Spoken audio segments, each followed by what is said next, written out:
खबर लखनऊ से है। शपथ ग्रहण पर सबसे बड़ी खबर है, 17 नए मंत्री शपथ लेंगे, 5 का प्रमोशन होगा। मुख्यमंत्री आवास पर सूची बनकर तैयार है, सुबह फिर से राजभवन भेजी जाएगी ये सूची। तो प्रदेश को 17 नए मंत्री मिलेंगे आज जो है, और थोड़ा सा इंतजार 11 बजे तक का जो है लोगों को करना होगा। लिस्ट जो है वो तैयार हो चुकी है।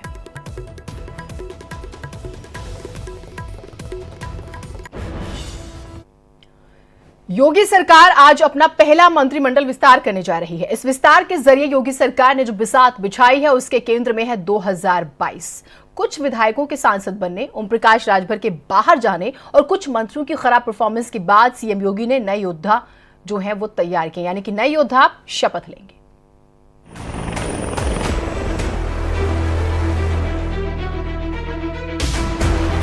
करीब 2.5 साल की हो चुकी योगी सरकार कलेवर बदलने की कवायद में मंत्रिमंडल का कलर बदलने जा रही है। नॉन परफॉर्मर मंत्रियों को वापस पवेलियन भेजकर नए चेहरों को जिम्मेदारी देने जा रही है। कुल 24 नए मंत्रियों के शपथ की संभावना है। 3 से 4 राज्य मंत्री स्वतंत्र प्रभार का प्रमोशन हो सकता है।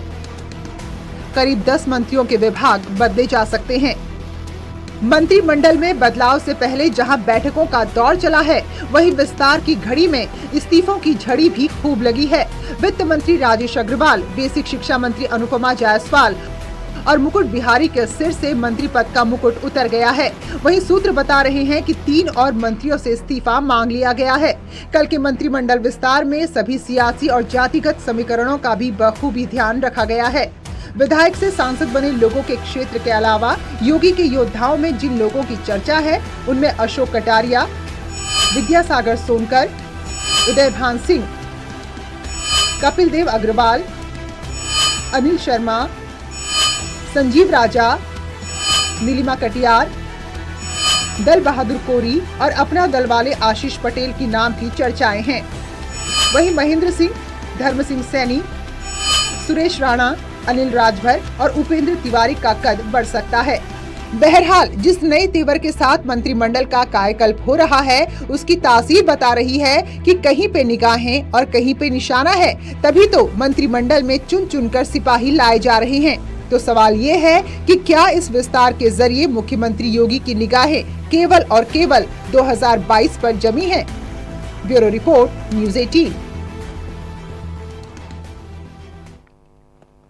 जो नए विधायक मंत्री बन सकते हैं उनमें एमएलसी अशोक कटारिया, एमएलसी विद्यासागर सोनकर, फतेहपुर सीकरी से विधायक उदयभान सिंह, मुजफ्फरनगर से विधायक कपिल अग्रवाल, शिकारपुर से विधायक अनिल शर्मा, अलीगढ़ से विधायक संजीव राजा, कानपुर से विधायक नीलिमा कटियार, रायबरेली से विधायक दल बहादुर कोरी शामिल हैं।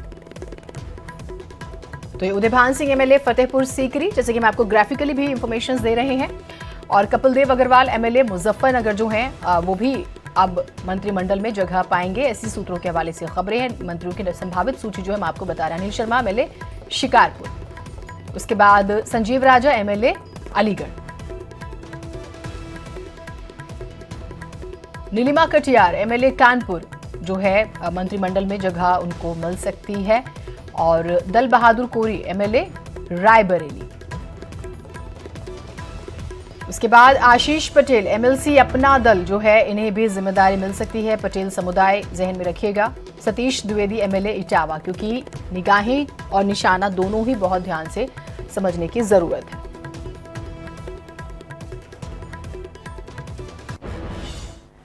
जिन मंत्रियों के विभागों में बदलाव हो सकता है उनमें डिप्टी सीएम केशव प्रसाद मौर्य, ऊर्जा मंत्री श्रीकांत शर्मा, स्वास्थ्य मंत्री सिद्धार्थनाथ सिंह, सतीश महाना शामिल है।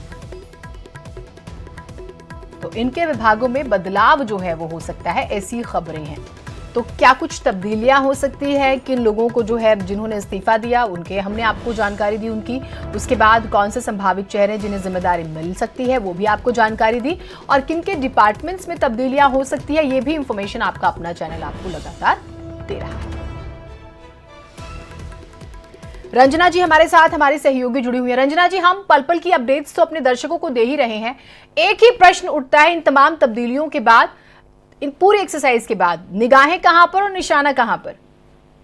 देखिए जीनत, जिस तरह से मंत्रिमंडल विस्तार हो रहा है उसको देख के कहा जा सकता है कि 2022 की तैयारी सरकार कर रही है, और उसके हिसाब से यंग एंड एनर्जेटिक जातीय और क्षेत्रीय समीकरण को तो साथ में संतुलन साधा ही गया है। यंग एंड एनर्जेटिक कर सकते हैं ऐसे लोगों को लेके आइए जो पहली बार विधायक बने हैं वो मंत्री बन रहे हैं। इस तरह से देखा जाए तो बीजेपी जो है बिल्कुल सोच समझ के रणनीति के साथ चल रही है और इस मंत्रिमंडल विस्तार में अगर देखें तो सीएम योगी की पसंद के लोग हैं और इसमें 2022 की तैयारियों को ध्यान में रखते हुए मंत्रिमंडल विस्तार हो गया। पूरी जो छूट जो कहा जा सकता है संगठन ने सीएम को दी है कि अपने हिसाब से मंत्रिमंडल विस्तार करें। तो आज मंत्रिमंडल का विस्तार होगा 11 बजे से और उसमें जीनत जातीय समीकरण को बिल्कुल ध्यान में रखा गया है। हर वर्ग से ब्राह्मण हो, वैश्य हो, एससी हो, पिछड़े हो, इस तरह से सभी वर्गों से लोगों को लिया गया है और साथ ही साथ जो बीजेपी के 6 क्षेत्रीय संगठन है, 6 क्षेत्रों से भी लोग उसमें शामिल हैं। तो इस तरह से देखा जाए तो जातीय और क्षेत्रीय समीकरण को साधते हुए बीजेपी 2022 की तैयारी में जुट गई है और यंग लोगों को ले रही है जो कि पहली बार भी विधायक बने हैं मंत्रिमंडल विस्तार में। जीनत, ठीक बात है। और जिन्होंने इस्तीफा दिया है एक बार उनके बारे में भी थोड़ा सा समझना चाहेंगे कि खुद पेशकश कर दी, क्या इतनी बड़ी दरिया दिली, या फिर परफॉर्मेंस को लेके हम जैसे देखते थे, चाहे हम अनुपमा जायसवाल का जिक्र करें, एजुकेशन डिपार्टमेंट की फजीहत कितनी बार हुई हमने देखा, तो इसके पीछे के कारण परफॉर्मेंस ही रही। रंजना जी, बिल्कुल बिल्कुल जीनत, जो उम्र तो एक बना कि उम्र, उन्होंने कहा कि उम्र के चलते, राजेश अग्रवाल ने जैसे कहा कि उम्र के चलते उन्होंने इस्तीफा दिया है, तो चेतन चौहान का इस्तीफा मंजूर हुआ, अनुपमा जायसवाल, इस तरह से। लेकिन परफॉर्मेंस भी कहीं न कहीं मायने रखा। जो हम लोग बार बार कहते थे जीनत की विधानसभा चुनाव में आने वाला है और लोकसभा चुनाव में जिन जिन बूथों पे हार मिली जी, उन बूथों को जरूर ध्यान में रखा गया। जैसे चेतन चौहान के बूथ पे अमरोहा में बीजेपी हार गई थी, इनके राजेश अग्रवाल के बूथ पे भी कम वोट मिले थे बीजेपी को। तो इन सब चीजों को भी ध्यान में रखा गया। परफॉर्मेंस जिसके विभाग की शिकायतें मिली वो भी कहीं न कहीं आधार थी। तो सारी चीजों को ध्यान में रखते हुए ये जो संगठन और सरकार ने ये फैसला लिया है और इस फैसले के तहत इन लोगों ने इस्तीफा दिया है। दरिया दिली की बात तो बाद में आती है जीनत की, आखिर कुछ न कुछ तो सामने लाना था।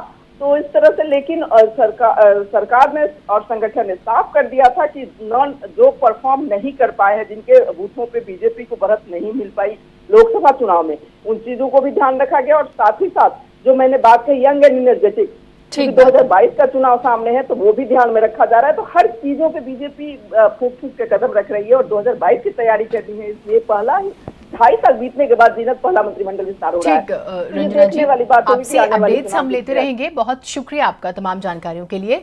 तो देखिए, इस्तीफे भी हुए हैं, जिम्मेदारियां भी मिलेंगी और कुछ के विभागों में तब्दीलियां भी होंगी। जहन में 2022 से क्षेत्रीय जातीय समीकरण है और ज्यादा से ज्यादा कमान नौजवानों को देने की भी कोशिश, जिससे कि एक स्ट्रांग मैसेज जाए प्रदेश में। यूपी एटीएस के हाथ एक ऑडियो